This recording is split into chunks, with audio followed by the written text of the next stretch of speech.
आपका ध्यान क्यों नहीं जा रहा है?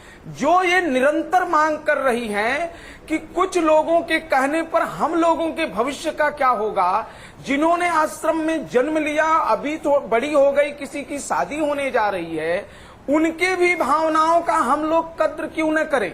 इसलिए कहीं न कहीं डायरेक्ट किसी को प्रमाण पत्र दे देना, मुझे लगता है कि ये जल्दबाजी हो। शंकराचार्य जी, इसका जवाब मुझे लगता है आपसे बेहतर कोई नहीं दे सकता। जी अजय जी, मुझसे बेहतर कोई नहीं दे सकता है। हाथ कंगन को आरसी क्या, पढ़े लिखे को फारसी क्या, अवश्यमेव भोक्तव्यम कृतम कर्म शुभा शुभम। इस व्यवहार को देखते हुए जो अभी उन्होंने 10 दिन संबंध नहीं लिया, 3 बार FIR जो है, 3 बार जमानत रद्द हुई निचली अदालत में, 1 बार ऊंची अदालत में, और उसके पश्चात नाना प्रकार के आरोप और गवाहियां जो इकट्ठा हो रही हैं, उसके बाद भी अगर कोई ये सोचना चाह रहा है और विचार करना चाह रहा है कि उनके प्रति आरोप जो लगाया जा रहा है वो बिल्कुल ही जो है निरर्थक है, तो मेरा मानना यह है कि समाज ये भी देख रहा है और सुन रहा है कि आज की स्थिति क्या हो रही है। रही बात यह है कि हमें 80 करोड़ हिंदुओं की भावना, हमें 80 करोड़ जो साधक हैं उनकी भावना का ध्यान ज्यादा रखना चाहिए, ना कि 4 लाख और 40,000 साधकों की भावना का। तो इसलिए मैं ये कहूंगा कि सीधे सीधे मेरी एक बात है, अभी कुछ देर पहले आनंद पुरोहित जी एक किसी चैनल पे भी उनसे बात हुई तो वो कह रहे थे कि अभी उनको आरोपी ही कह करके कोर्ट में पेश किया जाता है। बिल्कुल। तो जब कोर्ट में न्यायालय आरोपी कहकर बुला रहा है तो मैं भी आरोपी कह सकता हूं, क्योंकि कहीं ना कहीं ये सबका एक अधिकार है, स्वतंत्र अधिकार है, मुझे कहने में इसमें कोई रोक नहीं सकता है, कोई टोक नहीं सकता है। बिल्कुल। उपेंद्र जी, महामंडलेश्वर उपेंद्र जी, क्या आपको नहीं लगता कि ये जो पूरी बातें हैं इसमें कहीं ना कहीं ध्यान को हटाने की कोशिश की जा रही है कि किसी तरीके से नारायण साईं और आसाराम जी के दरअसल उस चरित्र को सामने रखा जाए जो कि तथाकथित तौर पर बहुत अच्छा है, और जो लोग उनके खिलाफ आवाज उठाएं पहले उनकी आवाज को साजिश करार दे दो या फिर उन्हें किनारे कर दो। देखिए, मनुष्य अपने कर्मों का भोग करता है। हम उन्हें बेगुनाह कहें या गुनाहगार कहें, हमारे कहने से कुछ बनता या बिगड़ता नहीं है। निश्चित रूप से यदि उन्होंने कुकर्म किया है, चूंकि किया है तभी आज के डेट में इतनी किरकिरी हो रही है, आज भारतीयता रो रही है, भारत माता रो रही है, हम सभी लोग परेशान से हो रहे हैं, हम लोग सभी लोग अपने आप को ग्लानि हो रही है, लेकिन कहीं ना कहीं उनका जो कुकर्म है वही उनके गले का फांसी बना हुआ है। और हम ये दावे के साथ कह सकते हैं कि कुकर्म है तब ही जाकर के अभी तक वे अर्श से फर्श पर आ गए, और अब कहाँ जाएंगे, अब ये तो उनके कुकर्म गति बताएगा कि कितना बड़ा कुकर्म था उनका। लेकिन कुकर्म है तभी आज बहुत बड़ी बात आप कह रहे हैं, कुकर्म है तभी आज अर्श से फर्श पर आते हुए दिखाई दे रहे हैं। तीना जी, एक छोटी सी टिप्पणी आपकी, क्योंकि इसके बाद हम दिखाने जा रहे हैं वो 10 आरोप जो आसाराम जी पर लगाए गए। टीना जी, देखिए, एक तो मैंने आपने जो लेटर्स दिखाए उसमें एम्बॉस्ड करके जब आप दिखा रहे थे उसको हाईलाइट करके, तो उसमें लिखा था प्लीज भगवान। तो मुझे एक तो ये मुझे लगता है कि हमें भी थोड़ा सा सोचना चाहिए कि किस तरह से भगवान मान रहे हैं और किस तरह से उनको माया जाल में लड़कियों को फंसाया जाता था। उन लेटर्स में कहीं पे प्लीज भगवान, वो देखिए वो लिखा हुआ है, प्लीज भगवान लिखा हुआ था। और मुझे ऐसा लग रहा है कि ये मुझे लगता है पुलिस को बहुत अच्छे से जांच करनी चाहिए, और एक इन्हीं संत की नहीं, हर चौराहे पर धर्म बिक रहा है, ऐसे कई और निकल के आएंगे। और मुझे लगता है ऐसी सिर्फ आसाराम नहीं, आसाराम जैसे जितने बड़े बड़े स्वयंभू संत हैं इन सब की जांच होनी चाहिए, क्योंकि धर्म 100 करोड़ लोगों की मान्यता है, और धर्म हमारे यहाँ एक्सट्रीम में है।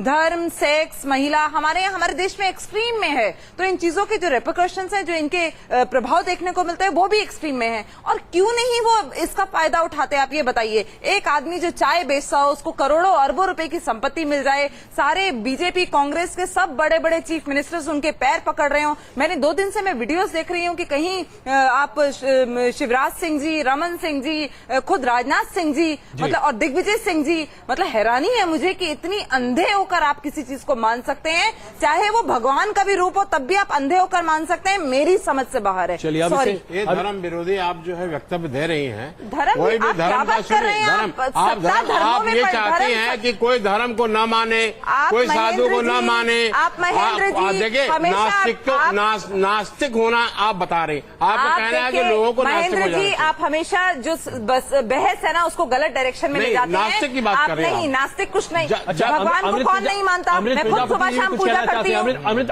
प्रजापति जी आप किसी इंसान को कैसे भगवान मान सकते हैं? मुझे ये बता कुछ दीजिए। कहना चाह रहे प्रजापति जी, बताइए क्या कह रहे हैं आप? मैं ये कहना चाह रहा हूँ, अभी ये बहन जी ने बोला कि दूसरी युवतियों को भी आगे आना चाहिए। बिल्कुल आना चाहिए। कैसे आएगी? 3 दिन FRI को हो गए, फिर भी अभी तक नारायण अरेस्ट नहीं हुआ है। पुलिस क्या कर रही है? पुलिस उनको कायदे से ऊपर मान रही है। अजय, एक बात कायदे से नोटिस इतना करने ऊपर की मान है रही है कि अभी तक 3 दिन होते हुए भी उनकी धरपकड़ नहीं हुई है, उनको अभी अरेस्ट नहीं किया है। दूसरे लोग कैसे आगे आएंगे? अमृत जी, जब आसाराम जी का इशू हुआ था तो ये नारायण साईं जी ने प्रेस कॉन्फ्रेंस की थी, आपको ध्यान होगा। तो ये अपने बारे में प्रेस कॉन्फ्रेंस क्यों नहीं करते? और अभी कल से हम चैनल्स पे डिबेट कर रहे हैं, इनके समर्थक आते हैं और बोलते हैं कि कोई 160 का नोटिस नहीं गया। मैंने कल के मेनन जी के साथ डिबेट किया, उन्होंने खुद कहा। तो मुझे ऐसा लगता है कि दिस इज हाई टाइम। अगर मीडिया किसी मैटर को इतना रिपोर्ट कर रहा है किसी व्यक्ति के, तो उस व्यक्ति को खुद जाके सरेंडर करना चाहिए। कम से कम महेंद्र जी और अखिलेश जी न्यूज, हाँ जी अखिलेश जी बताइए। खुद सरेंडर करना चाहिए अगर आप कल्प्रिट नहीं है। जी, मैंने आपके सामने कहा है कायदा का पालन नहीं किया है। वो तो कानून को धोखे पी जाते हैं, सोचना कानून को एकदम रद्दी में डाल देते हैं। ऐसे लोग हैं ये लोग। कानून से भाग तो नहीं रहे। चैनल पर इसी प्रकार से आपत्तिजनक और अपमानित शब्द बोलती हैं। क्या बोलूं बताइए? आप बता दीजिए क्या शब्द बोलूं, बताइए। शंकराचार्य और आसाराम जी ने सही किया है। बताइए क्या शब्द बोलूं? अखिलेश जी कौन शब्द बोलूंगी? अगर कोई साधु को नमस्कार नहीं करेगा तो शंकराचार्य को कैसे मानेगा? फिर वो हिंदू धर्म को कैसे मानेगा? फिर वो भगवान को क्यों मानेगा? तो फिर मंदिर में जाएगा क्यों? अखिलेश जी, जब निकलेंगे ना तो आपको 90% दोषी निकलेंगे, क्योंकि धर्म बिक रहा है। बिल्कुल नहीं, कुछ मर्यादा शब्द है, इस देश की कुछ परंपरा है, कैसी अच्छा चलिए, क्या नहीं बिक रहा है? अच्छा चलिए, धर्म बिक रहा है, तो चीज नहीं बिक रहा है। अगर आप सबों के बीच में टीना जी अखिलेश जी, टीना जी बिक रहा है, टीना जी अखिलेश जी और महेंद्र जी, टीना जी अखिलेश महेंद्र जी, आइए। नहीं देखिए, धर्म अखिलेश जी टीना जी माफ कीजिएगा, मैं बीच में आऊं। धर्म बिक रहा है या नहीं बिक रहा है, ये कम से कम व्यक्तिगत धारणाओं पर है। आस्था हर व्यक्ति की उसके पास है, ये हम सब मानते हैं। चलिए अब जरा आसाराम जी के प्रति जो लोग आस्थावान हैं वो उनके ऊपर क्या आरोप लगाते हैं। 10 आरोप आसाराम जी पर उनकी पूर्व सहयोगी के द्वारा, जो कि उन पर एक जमाने में बहुत आस्था रखती थी। देखिए,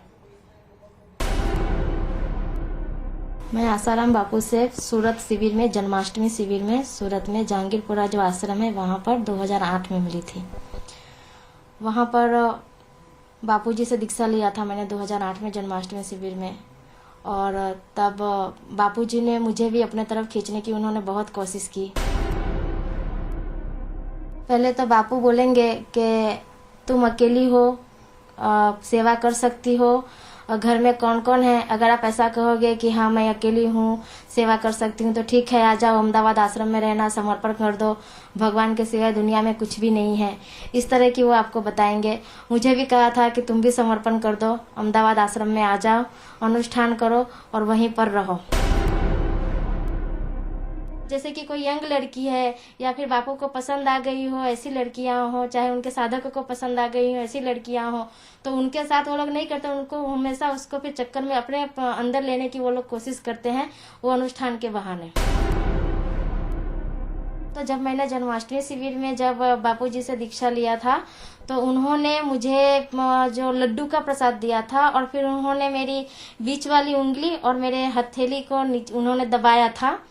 और दबा करके और उन्हीं की कोई ढेल करके कोई उनकी साधिका थी जो उनके साथ अहमदाबाद में रहती है, उनको उन्होंने कुछ इशारा किया था।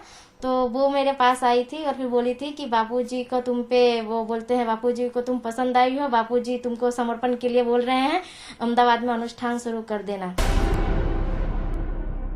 आश्रम में मैं जाती थी तो मैं वहाँ पर ये देखती थी कि आश्रम में साफ सफाई का जो काम हुआ करता था, तो उसमें बहुत अच्छे अच्छे घराने की लड़कियां भी काम करती थी। तो तब मैं ऐसा सोचती थी कि नहीं, ये सब ब्रह्म ज्ञान प्राप्ति के हिसाब से लोग आकर के यहाँ पे काम कर रहे होंगे।